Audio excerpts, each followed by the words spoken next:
এই পরিস্থিতিগুলি সৃষ্টি করেছে।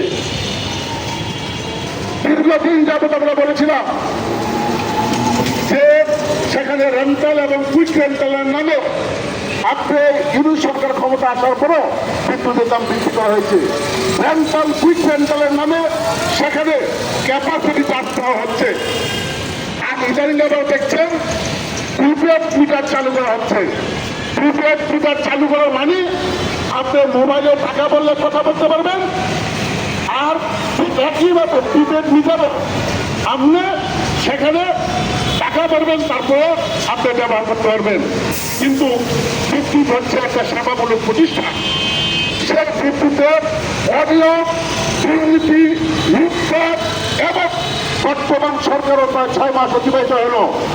অতীতে আপনারা বিভিন্ন সময় আপনারা নিজেরা বলছেন যে বিদ্যুতের সংকট হবে না, বিদ্যুতের বিরুদ্ধে আপনারা সমাবেশ করেছেন, বিভিন্ন সময় কথা বলছেন।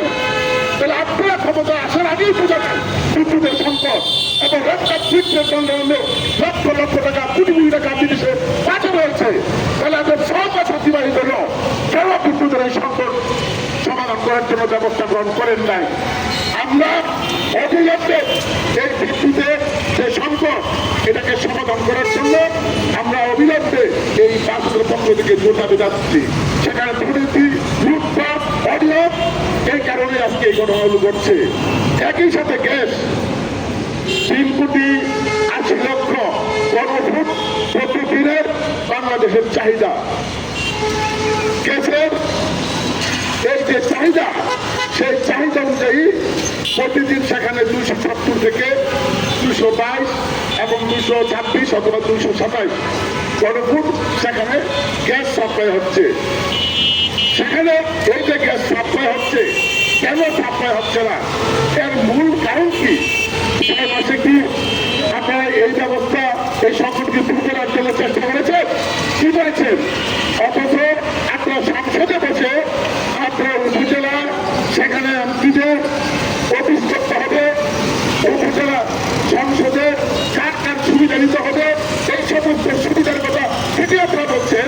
অথচ এই যে জনজীবনের যে সংকট, সেই সাধারণ মানুষের যে সংকট এবং শিল্প কারখানা সমস্ত যে বন্ধ হয়ে যাচ্ছে, আমাদের দেশের শ্রমিক কাজে বেকার হয়ে যাচ্ছে, সেই দিকে আপনাদের কোনো কর্মকর্তা নেই। বরঞ্চ সংসদে দাঁড়িয়ে বিভিন্ন জায়গায় অযথা যেগুলি প্রয়োজন নয়, অপ্রয়োজনীয় বিষয়গুলিকে সেখানে আপনারা সামনে এনে আপনারা উৎপাদ করছেন, কথা বলছেন।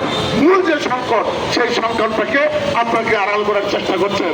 আমরা বাংলাদেশের সমস্ত দল বাসীদের পক্ষ থেকে পরিষ্কারভাবে বলতে চাই, যে ক্ষমতায় আসুন না কেন, জনগণকে সংকটে ফেলে জনগণের সমস্যা সমাধান না করে স্বাস্থ্যের বিভিন্ন শিল্প কারখানা প্রতিষ্ঠান বন্ধ হয়ে যাচ্ছে, সেটাকে উপেক্ষা করে আপনারা যদি রাষ্ট্র পরিচালনা করতে চান, অথবা নিজেদের বাধ্যতা করে কেমনে উপজেলার চেয়ারম্যান হবে, কেমনে ইউনিয়নের চেয়ারম্যান হবে, সিটি কর্পোরেশনের মেয়র হবে, কোথায় থেকে কিভাবে বাধ্যতা করবেন, সেই বাধ্যতায় যদি ব্যস্ত থাকে, তাইলে অতীতের সরকারগুলো যেভাবে ঘটনা করছে এবং প্রত্যেকের সরকারের কিন্তু এই ধরনের পরিণতি আপনাদের হবে।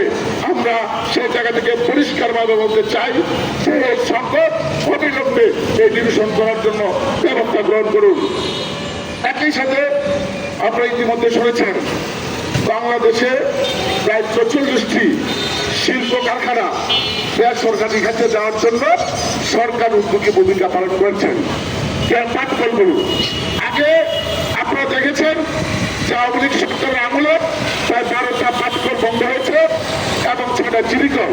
আমরা তরুণ করেছিলাম 1200 কোটি টাকা যদি সেখানে বিনিয়োগ করা হয়, তাহলে ওই কারখানাগুলোকে আধুনিকায়ন করা হবে এবং আগে যে উৎপাদন করা হয়েছিল এর চেয়ে বেশি উৎপাদন করা যাবে। কিন্তু 5,000 কোটি টাকা ব্যবহার করে সেখানে কারখানাগুলিকে বন্ধ করেছে, অথচ 1200 কোটি টাকা ব্যবহার করে এই কারখানাকে সচল করা এবং শ্রমিকদেরকে চাকরির নিশ্চিত করার জন্য যে ব্যবস্থা গ্রহণ করা, সেই ব্যবস্থা গ্রহণ করে নাই সরকার বন্ধ। ইউরোপ সরকার ক্ষমতা আসার পর সে উদ্যোগী ভূমিকা পালন করে না। বর্তমান সরকার এসে আবার দৃষ্টি যে রাষ্ট্রের কারখানাগুলোকে সেখানে বলছে বলে সেই রাষ্ট্রের কারখানাগুলোকে আপনার বেসরকারি করবেন কেন? বেসরকারি করার মূল কারণ হচ্ছে সেখানে আপনার বাংলাদেশের বিনিয়োগ উন্নয়ন কর্তৃক কর্তৃপক্ষ তারাবাদে রাষ্ট্রীয় শিল্প কারখানা শুক্রবার দেশে বিদেশি বেসরকারি কোম্পানিকে বিনিয়োগের জন্য রাষ্ট্রীয়